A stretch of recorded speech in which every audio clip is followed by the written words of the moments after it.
yung mga gusto nilang mangyari, isasama ka sa nakatanggap ng maleta.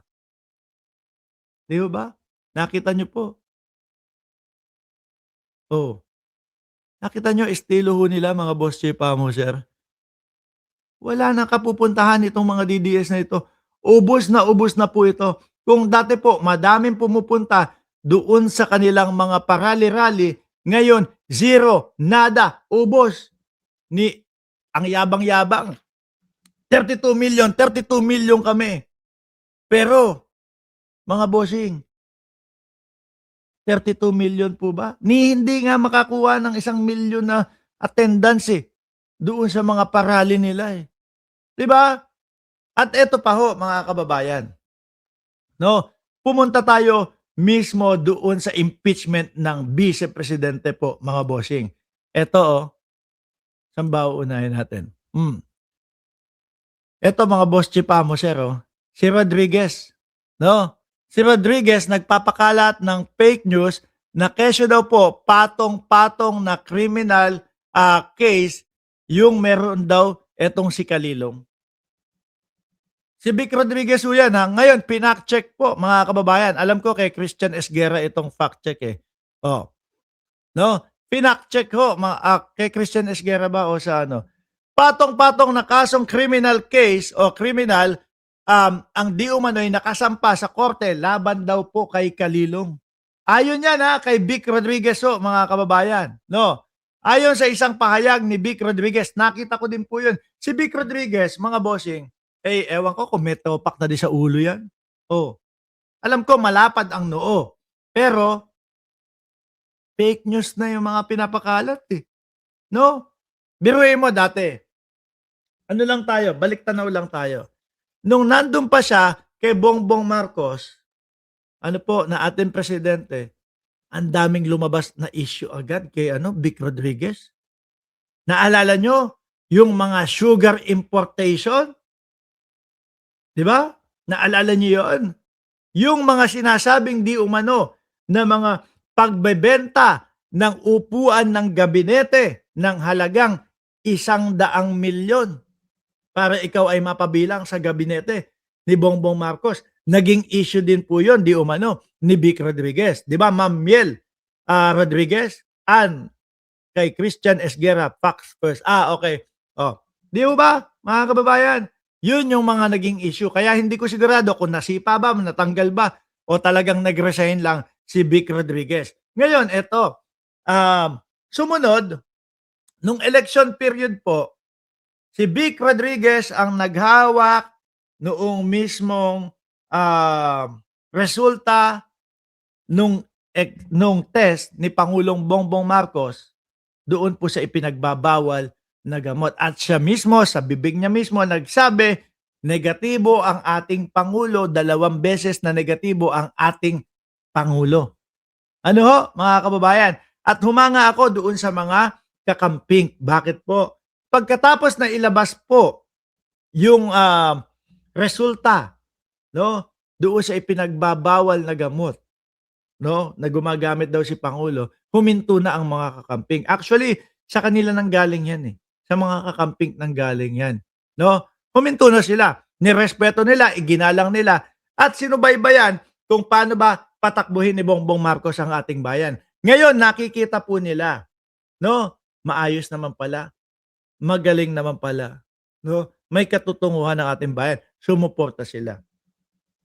Pero eto, si Vic Rodriguez, na siya mismong nagsabi si Bongbong Marcos ay negatibo, ngayon nandoon sa kabilang kampo, nakikibangag-bangag na din, no? Tapos eto, ang sunod na fake news daw ni Vic Rodriguez ay yung patong-patong daw po, mga kababayan, na kaso nitong si Kalilong. Sabi dito, violation of arbitrary, no? Detention violation article, delaying release, malicious obtaining, searching domicile yata ito. Medyo medyo lumabo na yung kopya natin Ayan yung mga sinasabi niyang kaso daw po, mga kababayan.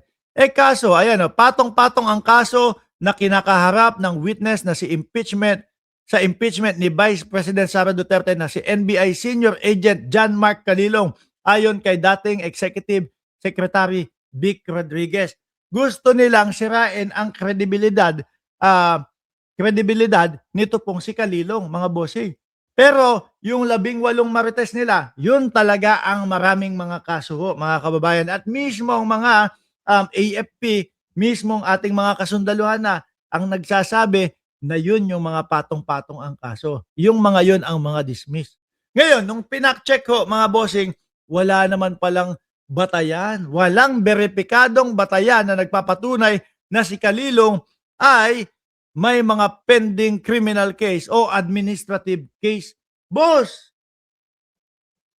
Vic, makukulong ka dito sa mga pinaggagawa mong pagpapakalat ng mga fake news, sir. Dati ang taas ng tingin ko dito kay Vic Rodriguez. Ano po, isa din palang kupal. Oh, piruin mo, siguro, wala na, siguro, hindi na ako relevant, wala na, hindi na ako napag-uusapan. Makisali nga ako, no? Makisali nga ako na para mapag-usapan ulit ako, magpalabas ako ng fake news. Tapos ano, pagka nakulong, sasabihin, kung sino pa yung lumalaban sa korupsyon, siya yung nakukulong, kagaya nung kay Marcoleta. Yun yung lagi nilang sinasabi. Si Kadante po kasi lumalaban sa korupsyon, kaya pinakulong nila. Pero ang totoo, tumanggap ng 75 million. Oh, aray ko po. Mga DDS, ayaw sa korupsyon, ayaw doon sa mga bribery, etc. Pero kapag si Marcoleta na, iyakan na, hindi na matanggap. Di ba? Sayang si Vic Rodriguez. Matalino ho yan, mga kababayan. Ako, natutuwa ho ako dyan. Ano? Pero, totoo nga naman talaga na kapag ka ikaw ay nababahiran ng mga DDS or kapag ka ikaw napapasama sa mga Duterte, nagiging bopol ka na din. No? Nagiging mahina na din ang ulo mo. Ngayon, eto mga bossing, naalala nyo, ang gustong gawin ng mga DDS ay sabihin na peki po yung video ng Vice Presidente. No? Isa naman yan sa dahilan kung bakit si Robin Padilla, nasaan yung original? Nasaan yung original? Para pagmukha na tinampered na, iniba na yung bidyong ipinapakita sa mamamayang Pilipino. No, kaya ganyan yan eh. Pero ang sabi dito ni Attorney Carlo Ibanez, hindi na pwedeng i-claim ng defense na fake ang video ni Sara Duterte.